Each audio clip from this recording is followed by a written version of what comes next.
Hello friends, welcome to this video. Today we are going to study about the ECT या फिर इसको हम बोल सकते हैं इलेक्ट्रोकन्वल्सिव थेरेपी, जो कि टॉपिक है मेंटल हेल्थ नर्सिंग एमएचएन का। ECT बेसिकली इसका अपन सबसे पहले इंट्रोडक्शन अपन देखते हैं इसके अंदर। ये इसका इंट्रोडक्शन क्या है। सो इन अप्रैल 1938 सेरी लेटी एंड लुशिनो बेनी, जो कि क्या है न्यूरो साइकेट्रिस्ट है, उन्होंने ईसीटी टेक्निक को क्या किया था, इंट्रोड्यूस किया था। ये वेरी वेरी इंपॉर्टेंट पॉइंट है, जो कि ऑब्जेक्टिव्स में भी पूछ सकते हैं। नेक्स्ट, सो सेरेलिटी एंड लुशिनो बेनी ने क्या किया था, ईसीटी जो टेक्निक है उसको इंट्रोड्यूस किया था। लेकिन फिर 1950 के अंदर वॉन मेडोना जो साइकेट्रिस्ट थे, उन्होंने क्या किया, इस ईसीटी टेक्निक को मॉडिफाई किया। क्या किया? मॉडिफाई किया, और इसको मॉडिफाई करके इसको कंसिडर किया as a unique psychiatric treatment के अंदर। ओके, नेक्स्ट अपन इसमें बात करते हैं कि इसकी डेफिनेशन क्या है। नेक्स्ट, डेफिनेशन इसकी है, ECT is artificial induction of grand mal seizures tonic and clonic to the application of electric current to the brain. यानी जो ईसीटी है वो क्या है, एक आर्टिफिशियल इंडक्शन, हम आर्टिफिशियल तरीके से ये चीज़ है वो प्रोवाइड करते हैं of a grand mal seizures to the application of electric current to the brain. यानी अपन ईसीटी के अंदर क्या करते हैं कि जो भी पेशेंट होता है उसको अपन, उसके ब्रेन को अपन क्या करते हैं, इलेक्ट्रिकल जो करंट होता है वो अपन अप्लाई करते हैं, और उसके अंदर क्या प्रोड्यूस करते हैं, सीजर, जो ग्रांट-माल सीजर्स होते हैं वो अपन इंड्यूस करते हैं, जिससे उसकी जो भी मेंटल जो अबनॉर्मेलिटीज हैं उनको अपन क्या कर सकते हैं, वापस उनको रिगेन करवा सकें, वापस उनको सही कर सकें। इस चीज़ के लिए अपन ईसीटी है वो प्रोवाइड करते हैं। नेक्स्ट, इसके अंदर अपन बात करते हैं, the stimulus is applied through electrodes that are place either bilaterally और यूनिलेटरली। यानी ये जो अपन इलेक्ट्रोड्स जो ब्रेन पे प्लेस करते हैं उनको अपन बायलेटरली भी अपन लगा सकते हैं, यानी both side of the brain अपन उसको प्लेस कर सकते हैं, और हम यूनिलेटरली भी उनको क्या कर सकते हैं, अपन लगा सकते हैं, यानी वन साइड भी। नेक्स्ट इसमें है, नेक्स्ट अपन बात करते हैं इसमें duration of ECT.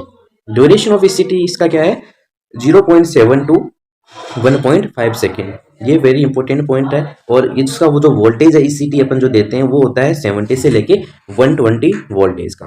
Okay, next इसमें अपन बात करते हैं टाइप्स ऑफ ईसीटी। अब इसके बेसिकली दो टाइप्स होते हैं ईसीटी के, एक होता है डायरेक्ट ईसीटी और एक होता है इनडायरेक्ट ईसीटी, जिसे हम मॉडिफाइड ईसीटी भी बोलते हैं। ओके, नेक्स्ट अपन बात करते हैं डायरेक्ट ईसीटी। डायरेक्ट ईसीटी का मतलब, पहले तो इसके नाम से ही अपन को इंडिकेट हो रहा है, डायरेक्ट का मतलब अपन को डायरेक्टली वो कोई भी चीज है वो अपन को एडमिनिस्टर करनी है। यानी इसमें क्या लिखा हुआ है, direct ECT absence of anaesthesia and muscle relaxant drug. यानी डायरेक्ट ईसीटी जब अपन किसी भी पेशेंट को देते हैं तो उसके अंदर जो एनेस्थीसिया और जो मसल रिलैक्सेंट जो ड्रग होती है वो अपन पेशेंट को एडमिनिस्टर नहीं करते हैं। This is not commonly used method now, और ये बेसिकली अभी प्रेजेंट टाइम में इस मेथड को अपन यूज में नहीं लेते हैं। अभी अपन पेशेंट को पहले एनेस्थीसिया या फिर मसल रिलैक्सेंट जो ड्रग होती है वो पेशेंट को अपन एडमिनिस्टर करते हैं, उसके बाद ही अपन ईसीटी है वो परफॉर्म करते हैं। ओके, तो ये इसका फर्स्ट टाइप था। सेकंड टाइप के अंदर क्या बोला, इनडायरेक्ट या फिर मॉडिफाइड ईसीटी। इसके अंदर क्या होता है कि जो एनेस्थेसिया और जो मसल रिलैक्सेंट होता है वो अपन पेशेंट को पहले एडमिनिस्टर करते हैं ईसीटी देने से पहले। ओके, नेक्स्ट अपन बात करते हैं इंडिकेशंस। इंडिकेशंस का मतलब होता है कि अपन किन किन पेशेंट्स को है वो ईसीटी अपन दे सकते हैं, जिसमें सीवियर जो डिप्रेशन के जो पेशेंट्स होते हैं, जिनके अंदर सुसाइडल रिस्क होता है, जो मतलब सुसाइड अटेम्प्ट है, जो कई बार सुसाइड अटेम्प्ट कर चुके होते हैं, ठीक है, ऐसे जो पेशेंट होते हैं साइकोटिक, जिनके अंदर फीचर्स अपन को शो होते हैं, ऐसे पेशेंट्स को अपन ईसीटी है वो दे सकते हैं। नेक्स्ट, सीवियर साइकोसिस, यानी कोई भी साइकोसिस का जो पेशेंट है, जिसको सिजोफ्रेनिया या फिर मेनिया की कंडीशन से जो सफर कर रहा है, ऐसे पेशेंट्स को अपन ईसीटी है वो दे सकते हैं। नेक्स्ट अपन बात करते हैं कॉन्ट्रा इंडिकेशंस, यानी किन किन पेशेंट्स को अपन को ईसीटी है वो नहीं देनी चाहिए। ठीक है, मतलब किन किन पेशेंट्स को है वो अपन को ईसीटी है वो नहीं देनी चाहिए। सो कॉन्ट्रा इंडिकेशंस में अपन बात करते हैं, जो फर्स्ट है वो है कार्डियोवास्कुलर डिजीज, यानी जिन पेशेंट्स को सीवीएस की प्रॉब्लम होती है, जैसे माइ जैसे हो गया इसमें मायोकार्डियल इन्फ्रेक्शन या फिर क्रोनिक हार्ट फेलियर। सेकंड इसमें है फर्स्ट ट्राइमेस्टर ऑफ प्रेगनेंसी के अंदर भी अपन है ईसीटी है वो नहीं देते हैं। सेरिब्रल डिसऑर्डर्स लाइक हेमरेज, यानी किसी भी पेशेंट को जिसको हेमरेज की कंडीशन हो, सेरिब्रल डिसऑर्डर्स हो, ब्रेन ट्यूमर की कंडीशन हो, ऐसे पेशेंट्स को अपन ईसीटी है वो नहीं देते। नेक्स्ट जो है वो ईसीटी टीम मेंबर्स, यानी ईसीटी जब परफॉर्म करते हैं तो कौन कौन से पर्सनस हैं वो वहाँ पर अवेलेबल होते हैं। जिसमें फर्स्ट है साइकेट्रिस्ट होता है, ऑफ कोर्स, जो कि ईसीटी को परफॉर्म करता है। नेक्स्ट, उसको जो जो उसको असिस्ट करती है वो साइकेट्रिक ट्रेन नर्स उसके साथ में होती है, जो उसको सपोर्ट प्रोवाइड करती है, हेल्प करती है। नेक्स्ट, एनेस्थेसियोलॉजिस्ट होता है, जो एनेस्थेसिया है वो एडमिनिस्टर करता है पेशेंट को। नेक्स्ट होता है ईसीटी टेक्नीशियन, जो कि ईसीटी जो भी मशीन है उसको पूरी तरह उसको क्या करता है, मॉनिटर करता है, उसको अरेंज करता है। ओके, नेक्स्ट अपन बात करते हैं टेक्निक्स, मतलब क्या इसका प्रोसीजर होता है पूरा, ठीक है, कैसे अपन उसको एडमिनिस्टर करते हैं, जिसमें इसमें अपन बात करते हैं सबसे पहले इंजेक्शन थियोपेंटोन। ये इंजेक्शन थियोपेंटोन जो एनेस्थेटिक एजेंट होता है और इसका डोज होता है 3 to 5 mg पर केजी पर बॉडी वेट। ठीक है, इंजेक्शन थियोपेंटोन जो एनेस्थेटिक एजेंट होता है, जो जिसको अपन आईवी एडमिनिस्टर करते हैं पेशेंट को, और 3 to 5 mg इसका क्या होता है, डोज होता है।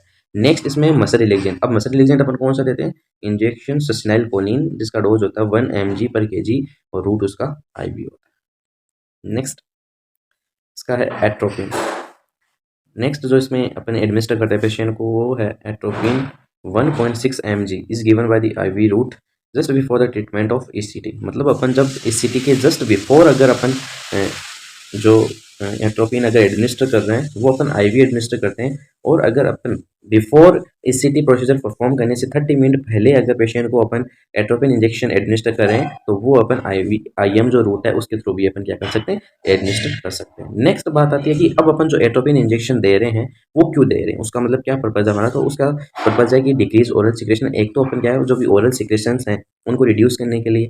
Next to prevent vagus nerve stimulation, यानी जो वेगस नर्व है जो अपने डाइजेस्टिव सिस्टम को, जो वेगस नर्व है जो सप्लाई करती है, तो अपन उसको उसके स्टिमुलेट होने से भी उसको अपन क्या कर सकते हैं, उसको प्रिवेंट करते हैं, ताकि जो भी डाइजेस्टिव फंक्शंस हैं, सिक्रेशंस वगैरह हैं जो भी डाइजेस्ट वो मतलब ना हो, उसको प्रिवेंट करने के लिए अपन एटोपिन इंजेक्शन देते हैं। नेक्स्ट इसमें जो मोस्ट इंपॉर्टेंट जो आता है वो आता है, एक तो ये हो गया reduce saliva fluid in respiratory tract during surgery और प्रोसीजर। एक तो मतलब जो भी सलाइवा या फिर जो भी फ्लूइड का सिक्रेशंस वगैरह उसको रिड्यूस करने के लिए अपन जो एटोपिन इंजेक्शन है वो देते हैं।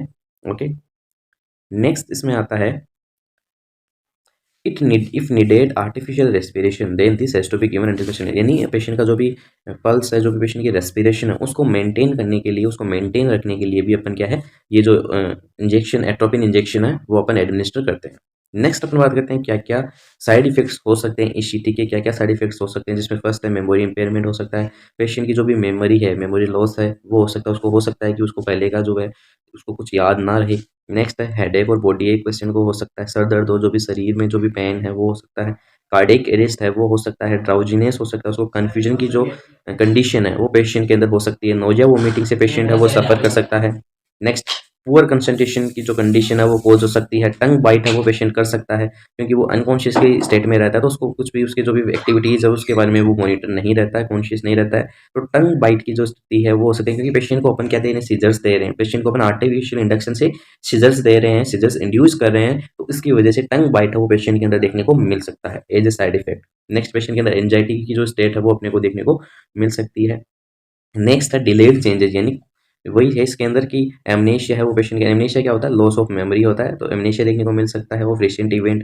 नेक्स्ट कन्फ्यूजनल साइकोसिस, यानी पेशेंट के अंदर कन्फ्यूजन की जो स्टेट है, तो कन्फ्यूजन है वो देखने को मिल सकता है। नेक्स्ट अपन बात करते हैं नर्सिंग रेस्पॉन्सिबिलिटीज फॉर ईसीटी, जिसके अंदर जो फर्स्ट जो है वो है प्री ईसीटी केयर, यानी बिफोर ईसीटी, यानी कि बिफोर ईसीटी अपन क्या केयर प्रोवाइड करेंगे पेशेंट को, वो आता है प्री ईसीटी केयर के अंदर, जिसमें फर्स्ट इसमें अपन देखते हैं कि informed consent take to overcome the fear and anxiety associated process. यानी पेशेंट से या फिर उसके रिलेटिव से अपन को क्या करना है, कॉन्सेंट है वो साइन करवाना, उनसे प्रॉपर उनको प्रॉपर एक्सप्लेन करना है कि क्या ईसीटी प्रोसीजर है, कैसे इसको परफॉर्म किया जाएगा, उनकी अपन को जो इन्फॉर्म्ड कॉन्सेंट है वो अपन को पेशेंट गेदर या फिर साइन करवाना है।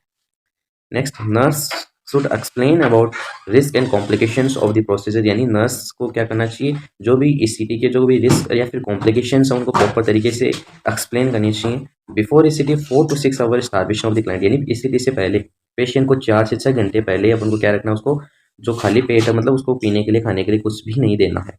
Next collect the detail history of the client and recorded, यानी पेशेंट को प्री ईसीटी केयर के अंदर अपन को पेशेंट की जो भी हिस्ट्री है, past medical history, past surgical history, anything जो उसकी रिगार्डिंग हिस्ट्री है वो अपन को क्या करनी है, कलेक्ट करनी है, और उसको अपन को रिकॉर्ड सीट में क्या करना है, उसको मेंटेन रखना है। Next check and record the patient vital signs, यानी पेशेंट के जो भी वाइटल साइंस हैं, टेम्परेचर, प्रेशर, ठीक है, रेस्पिरेशन हो गया, पल्स हो गया, इन सबको अपन को क्या करना है, चेक करना है और उसको रिकॉर्ड करना है। नेक्स्ट है विड्रोवल मॉर्निंग ड्रग्स और ट्रीटमेंट, यानी जो भी पेशेंट की जो भी ड्रग्स हैं, मॉर्निंग ड्रग्स हैं, उनको अपन को क्या करना है, विड्रॉ करना है, और नाइट डोज हैं वो उनको प्रॉपर तरीके से अपन को क्या करना है, विड्रॉ करना है। नेक्स्ट रिमूव द ज्वेलरी और मेटेलिक ऑब्जेक्ट, अपन को क्या करना है कि पेशेंट की जो भी ज्वेलरी है, अगर पेशेंट ने पहन रखी है, कोई भी मेटेलिक ऑब्जेक्ट है, उनको अपन को रिमूव करना है before ECT. Next tongue depression और mouth gag is placed mouth to mouth prevent tongue और लिप बाइट, यानी पेशेंट के अंदर अपने को साइड इफेक्ट देखने को मिल रहा था कि टंग बाइट, तो उस चीज़ को प्रिवेंट करने के लिए अपन क्या कर सकते हैं, पेशेंट के माउथ के अंदर कोई भी माउथ के या फिर कोई भी क्लॉथ है वो अपन प्लेस कर सकते हैं, जिससे टंग बाइट के जो चांसेज हैं वो क्या हो जाते हैं, रिड्यूस हो जाते हैं। Next, if atropine is given before treatment, it should be given by IM, यानी अपन एट्रोपिन है वो बिफोर 30 मिनट अगर अपन पेशेंट को एडमिनिस्टर कर रहे हैं तो वो हम आईएम रूट है उससे भी एडमिनिस्टर कर सकते हैं। नेक्स्ट है इंट्रा ईसीटी केयर, यानी ड्यूरिंग ईसीटी अपन को क्या केयर है वो प्रोवाइड करनी चाहिए। Place the patient in supine position, यानी पेशेंट को अपन को सुपाइन पोजीशन देनी है। Stay with client to overcome anxiety and fear and check vital sign, यानी अपन को पेशेंट के साथ ही रहना है ताकि उसकी जो एंजाइटी है वो इंक्रीज ना हो, एंजाइटी है वो नॉर्मल रहे और वो कंफर्टेबल है वो फील करे। नेक्स्ट, चेक वाइटल साइंस, यानी पेशेंट के वाइटल साइंस है वो चेक करते रहना है। Muscle relaxant will paralyse all the muscle including respiratory, यानी अपन को पेशेंट को क्या करना है, इंट्राइसिटी केयर में मसल रिलैक्सेंट है वो एडमिनिस्टर करना है और पेशेंट को अपन को जो भी एनेस्थेटिक एजेंट है, जो इंजेक्शन थियापेंटोन है वो अपन को पेशेंट को एडमिनिस्टर करना है और अपन को रेगुलरली जो वाइटल साइंस है वो चेक करते रहना है और वोल्टेज इंटेंसिटी है वो अपन को उसका ध्यान रखना है। जो भी अपन ईसीटी दे रहे हैं वो कितने वोल्टेज पे अपन पेशेंट को दे रहे हैं, इस चीज़ का अपन को प्रॉपर तरीके से ध्यान रखना है। नेक्स्ट जो आती है अपनी पोस्ट ईसीटी केयर, यानी ईसीटी देने के बाद में अपन को क्या केयर है वो पेशेंट को प्रोवाइड करनी है, जिसमें सबसे पहले तो आता है कि पेशेंट को अपन को क्या करना है, शिफ्ट करना है to post procedure room from the ECT room से। ईसीटी रूम से अपन को जो भी उसका जो पर्टिकुलर जो वार्ड है वो उसके अंदर अपन को क्या करना है, शिफ्ट करना है पेशेंट को। उसके वाइटल साइंस है वो चेक करते रहना है अपन को हर 15 मिनट से। Use side rails to prevent fall और इंजरी, यानी अपन को क्या करना है, साइड रेल्स है जो बेड की, अपना जो भी पेशेंट का बेड है उसकी साइड रेल्स है उनको अपन को क्या करना है, यूज में लेना ताकि पेशेंट है वो फॉल ना हो, उसको कोई इंजरी ना हो। If any respiratory difficulty continue the oxygen supplement, यानी पेशेंट को अगर रेस्पिरेशन में क्या आ रही है, प्रॉब्लम आ रही है तो अपन को उसको ऑक्सीजन थेरेपी है वो प्रोवाइड करनी है। After recovery review the client and client findings are documented, और रिकवरी होने के बाद में अपन को क्या करना है, पेशेंट की जो भी कंडीशन है उसको अपन को ऑब्जर्व करना है और उसको अपन को क्या करना है, डॉक्यूमेंट करना है। जो भी चेंजेस वगैरह आ रहे हैं, कोई भी कॉम्प्लिकेशंस वगैरह अगर अपने को देखने को मिल रही है तो उस चीज़ को अपन को क्या करना है, प्रॉपर तरीके से उसको रिकॉर्ड करना है और उसको सॉल्व करना है। Next, if if a client become aggressive और confused, if a client become aggressive और कन्फ्यूज्ड, यानी अगर पेशेंट के अंदर अपने को कन्फ्यूजन की स्टेट, सीवियर कन्फ्यूजन देखने को मिलता है, एग्रेसिवनेस देखने को मिलता है, तो उसमें अपन को क्या करना है, एक इंजेक्शन आता है पेरा एल्डिहाइड, पेरा एल्डिहाइड नाम से एक इंजेक्शन आता है, वो अपन को क्या करना है, एडमिनिस्टर करना है और जिसकी डोज जो होती है वो 8 to 10 mg होती है।